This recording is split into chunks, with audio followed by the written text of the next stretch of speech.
জনাব নুরুল হক নূর, আপনার কাছে যেতে চাই। আপনাকে আমরা সম্প্রতি পটুয়াখালী ৩ আসনে রাজনৈতিক কর্মসূচি চালাতে গিয়ে স্থানীয় বিএনপির বাধার মুখে আপনি পড়েছেন। বাধার মুখে পড়ার পরে আপনার সাথে কথোপকথন আইন শৃঙ্খলা বাহিনীর, সেটা আমরা দেখেছি। সেটার ক্ষেত্রে আইন শৃঙ্খলা বাহিনীর অনুরোধের ক্ষেত্রে আপনাকে আমরা এক ধরনের এই শব্দটা আমি একটা ড্যাশ রাখলাম, ওই শব্দটা আপনি একটু বসায় নিয়েন।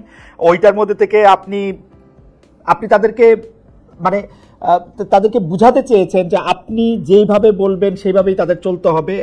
এক পর্যায়ে আমরা অসহায় দেখতেছিলাম আইন শৃঙ্খলা পরিস্থিতির, যে আইন শৃঙ্খলা বাহিনীর লোকজনরে এইরকমটা কেন? আসলে বিএনপির উপরে আপনি দায় দিয়েছেন, বিএনপির লোকজনের সাথে বা বিরুদ্ধে আপনি কথা বলেছেন এবং আপনার মতো করে আপনি এটা পরিচালিত করতে চেয়েছেন, সেটা কেন? ইজ ইট লাইক জনাব নুরুল হক নূর?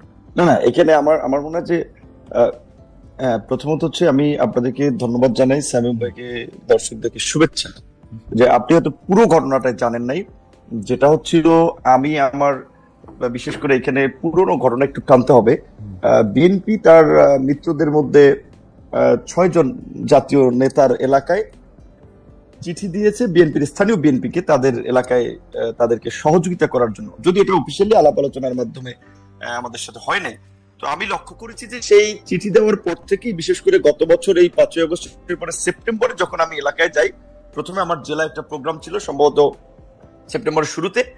সেই সমাবেশে আসার পথেই আমার লোকজনের গাড়ি ভাঙচুর করে সেখানকার বিএনপির আপনার স্থানীয়ভাবে মনোনয়ন প্রত্যাশী ঢাকা বিশ্ববিদ্যালয়ের ছাত্র দলের সাবেক সভাপতি জনাব হাসান মামুন সেই গত বছরের সেপ্টেম্বর থেকে শুরু করেছেন। রোজার ঈদে যখন আমি 10 মিনিট আমার আসন 2টা গলাচিপা 10 মিনিট একটা ফুটবল খেলায় আমি অতিথি হিসেবে গিয়েছিলাম, সেই খেলার মঞ্চ আগের রাতে ভেঙে দিয়েছেন। আমি সেটি বিএনপির স্থায়ী কমিটির 2 জন পরেই আমার বেশ কয়েকজন লোকজনকে আমি স্পটে থাকা অবস্থায় হামলা করেছে।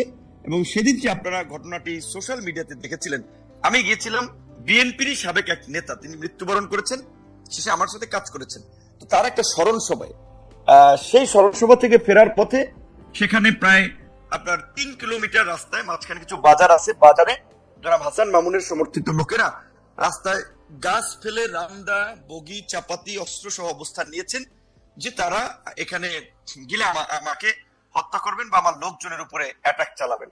তখন আমি সেটি পুলিশকে জানাই, পুলিশ আসে, প্রথমে এসপি পুলিশ পাঠায়, 2 গাড়ি পুলিশ পাঠায়। পুলিশ এসে হয়তো তারা রিপোর্ট করে এবং আমাকেও জানায় যে ভাই, এখানে হাসান মামুনের যে লোকজন, তাদের যে প্রস্তুতি, আমরা কিছু করতে পারবো না, আপনি উপরে কথা বলেন। তার মানে উপরে কথা হলো, ওসি বলছে, আমি বুঝছি, তাহলে কি করতে হবে। আমি তখন পটুয়াখালীর সেনাবাহিনীর দায়িত্বে, তাদেরকে জানালাম। তারাও 4 গাড়ি আসছে, পুলিশ 2 গাড়ি, সেনাবাহিনীর 4 গাড়ি, 6 গাড়ি আসার পরেও তারা আমার সাথে পার্সোনালি আলাপ করতেছিল, বলছে ভাই, তাদের যে প্রস্তুতি, এখানে তারা রাস্তার পাশে ইট নিয়ে অবস্থান করছে, তাদের হাতে দেশীয় অস্ত্রশস্ত্র, আমরা এখানে কতজন লোক, আমরা আপনাকে এখান থেকে এই পথ দিয়ে নিয়ে যেতে পারবো না, আপনি বরঞ্চ অন্য পথ দিয়ে চলে যান। আমি বলছি কোথায় যাবো? তারা বলছে আপনি উপজেলা শহরে যাবেন না, আপনি জেলা শহরে যান। বলছে আমার বাড়ি উপজেলায়, আমি কেন উপজেলা, এই জায়গাটুকু আমি কেন জেলাতে, এই জায়গাটুকু আমি যাই নাই, আমি এই জায়গাটুকু দেখতেছিলাম নূর।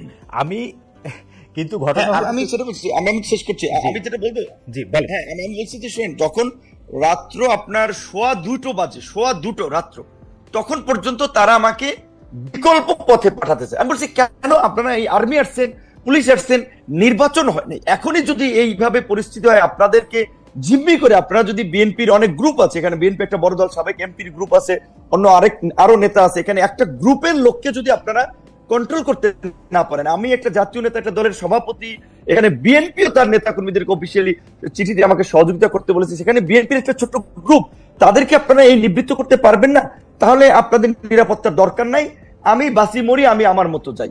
যেই কারণে তখন আমি ওনাদের সাথে কথা বলে আমি আমার মতো রওনা দিয়েছিলাম। তো যাই হোক, মাঝপথে আবার আমাকে প্রশাসনের কর্মকর্তারা ফোন দিয়েছে, ভাই আপনি চাইেন না আপনার নিরাপত্তা আগে, আপনার কিছু হয়ে গেলে সেটা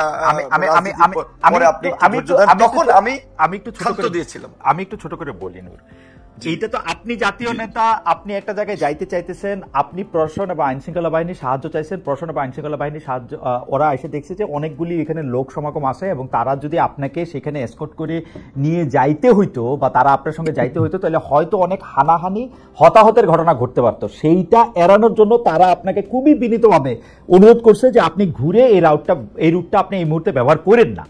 এইটা আপনি তখন আমাকে জেলা উপজেলা শহর থেকে ছেড়ে জেলা যেতে বলছে, আমার উপজেলা থেকে ওই পথটা ব্যবহার করতে না বলতে, ওই পথটা আমি কেন পালিয়ে যাব? ওই পথটা ব্যবহার করতে আমার উপজেলা শহর থেকে আমি পালিয়ে জেলায় যাব? আপনার কাছে কি মনে হয়, আপনি আর্মি পুলিশের কাছে, জনাব নূর, আপনি কি আর্মি বা পুলিশের কাছে এই দাবি জানাতে চাইছিলেন যে আপনি ওইখান দিয়েই যাবেন এবং দরকার হলে 10টা 20টা 50টা গুলি করে মেরে তারপরেও যাবেন? মানে এই গত সরকার আমলে হাসিনা সরকার যা করেছে। না, এখানে তো মারামারির তো কোনো কেস হয় না। ওনারা যদি জাস্ট সিম্পল ভাবে যদি ওদের সাথে কথা বলে বলতো যে এখানে তারা যাবে, আপনারা এখানে পথটা ছেড়ে দেন, কারণ আমার তো রোধ করার তাদের অধিকার নাই। আপনার কাছে একজন আপনি সন্ত্রাসীর কাছে পরাজয় বরণ করবেন, তারা আপনার রাস্তাঘাট অবরোধ করে আমি কি কাউকে মার্ডার করেছি? আমি কি সেখানে চাঁদাবাজি করতে গেছি? আমি একটা রাজনৈতিক কর্মসূচিতে গেছি, সেখানে কেন তারা আমাকে অবরোধ করবে? এটাই তো তাদের অপরাধ। আপনার কাছে কি মনে হয়েছে তারা কেন কথা বলে তাদেরকে রাস্তা থেকে সরিয়ে দেন নাই? এখানে আমি যতদূর জানতে পেরেছি তারা বলেছে ডিসি সাহেবের অনুমতি নাই। যেটা আমি বলছিলাম, এখানে জনাব হাসান মামুন ছাত্র দলের নেতা ছিলেন, ডিসি হচ্ছে তার কর্মী ছিলেন বোধহয়, এবং জনাব হাসান মামুনের ওয়াইফ একজন ডিসি, তিনি বগুড়াতে বর্তমানে ডিসি আছেন।